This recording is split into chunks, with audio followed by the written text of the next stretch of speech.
My Hero Academia has enjoyed a very successful run, with this anime having aired 3 seasons, a confirmed and highly anticipated season 4 airing later this year, and the manga having 217 chapters at this time of recording. It's safe to say the series is doing well.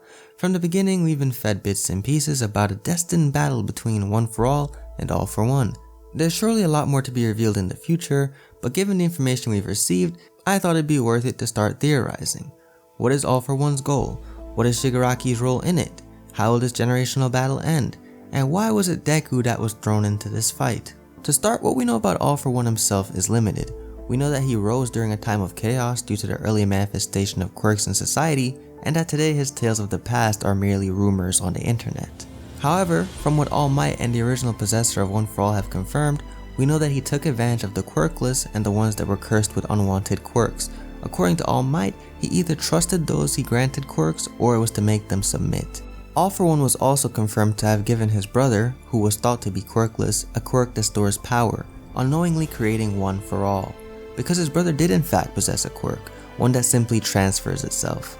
It's unknown why he gave his brother this stockpiling quirk, but whatever the reason was, he did not know he would be creating One for All, so whatever he had planned then is inconsequential at this point.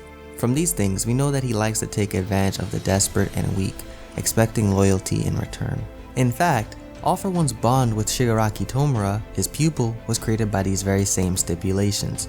The full story is unknown, but from Shigaraki's view, All for One saved him when nobody else was there to do so.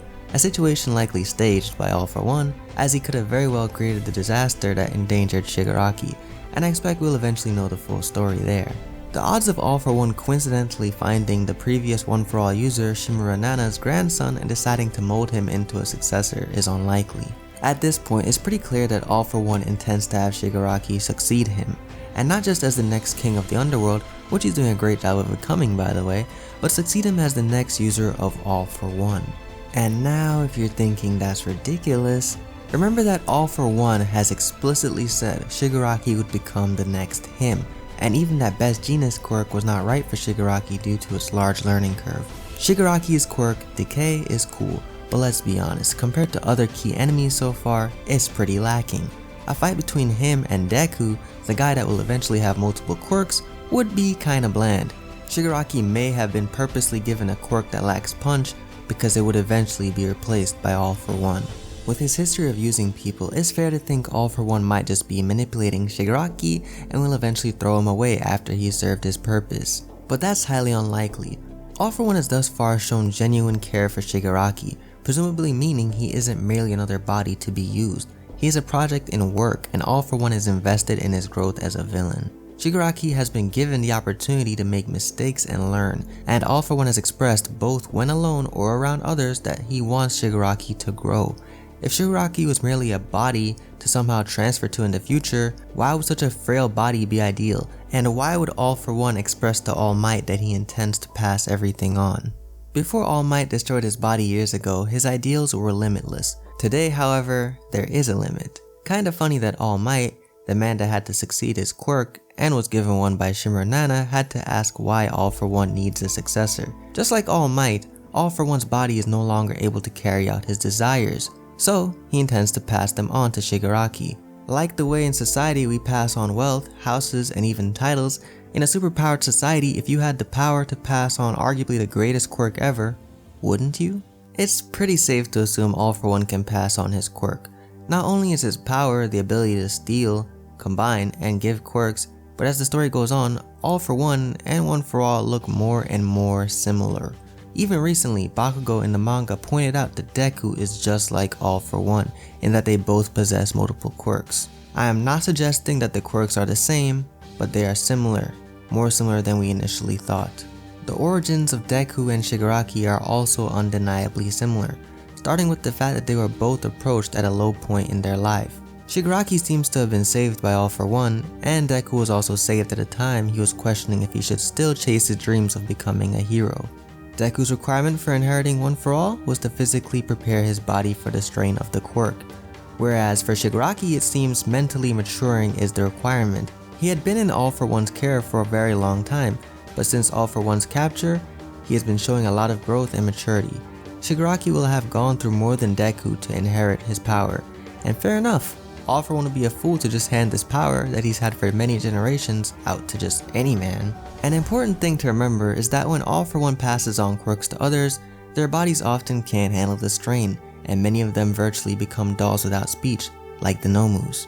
This, of course, is a problem for my theory, because if any simple quirk would cause some people to lose their mind, what would happen to Shigaraki if his body had to take on the full strain of All For One and its many quirks?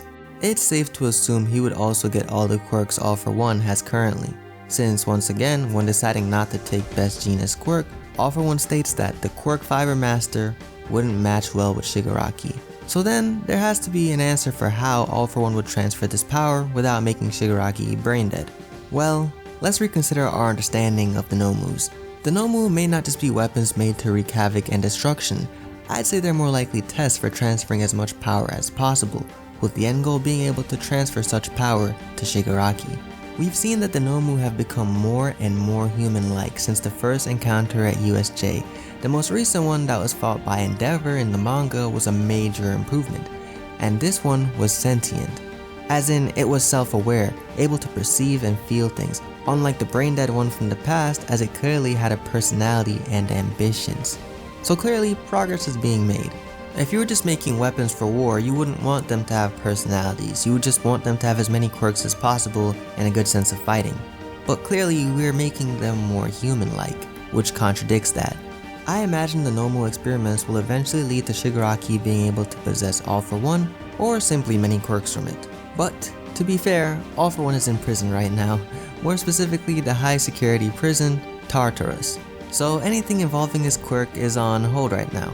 However, All For One seems very confident he won't be in this prison forever. I'm also betting on a prison break arc at some point later in the series, which would lead to the freedom of characters like Stain, All For One, and possibly even more terrifying villains that are unknown to us right now. All For One has been at the top of the underworld for generations, and likely has tons of loyal followers that won't stand by while he's locked up. The possible details of this plan are endless, but Shigaraki will likely be the orchestrator.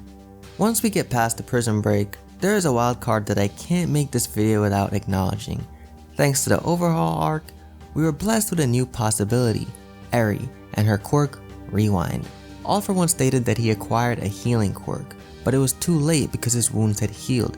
It could not be reversed, the damage had been done. Now with Eri's Rewind, a quirk that can literally rewind the body of an individual to a previous state, All For One could in theory go back to his prime form. Of course, she can't control these powers, but it's definitely a possibility they could find a way to use her powers to bring All For One back to his prime. A part of me wants to see All For One in his prime fighting, but I also don't want to see Eri suffer again after the cruelty she experienced at the hands of Shisaki.